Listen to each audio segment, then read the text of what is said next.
कळंबा जिल्हा परिषद मतदारसंघात निवडणूक रणधुमाळी शिगेला पोहोचली आहे। त्यामध्ये भाषणांद्वारे नव्हे तर प्रत्यक्ष कामाच्या जोरावर मतदारांच्या मनात स्थान निर्माण करणाऱ्या उमेदवार म्हणून विनीता सागर भोगम आघाडीवर आहेत।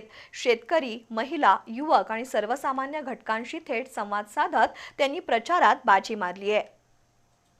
कळंबा जिल्हा परिषद मतदारसंघातील भाजपच्या उमेदवार विनीता भोगम यांनी कळंबा मतदारसंघातील घराघरात संपर्क साधून आपली भूमिका पटवून देत उमेदवारीला पसंती मिळवली आहे। शेतकरी कुटुंबातून पुढे आलेल्या आणि शेती, पाणी टंचाई, रस्ते, आरोग्य आणि शिक्षणाच्या समस्या अनुभवलेल्या विनीता भोगम या सुशिक्षित आणि नियोजनबद्ध काम करणाऱ्या उमेदवार आहेत।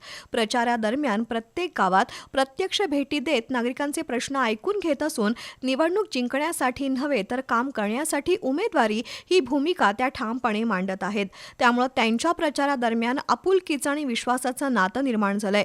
महायुतीच्या पाठबळासह विकासाचा स्पष्ट अजेंडा घेऊन विनीता भोगम मैदानात उतरल्या असून जिल्हा परिषदेत गेल्यानंतर मतदारसंघासाठी निधी आणणं, रखडलेली कामं मार्गी लावणं आणि मूलभूत सुविधा निर्माण करणं हे त्यांचं प्रमुख ध्येय आहे।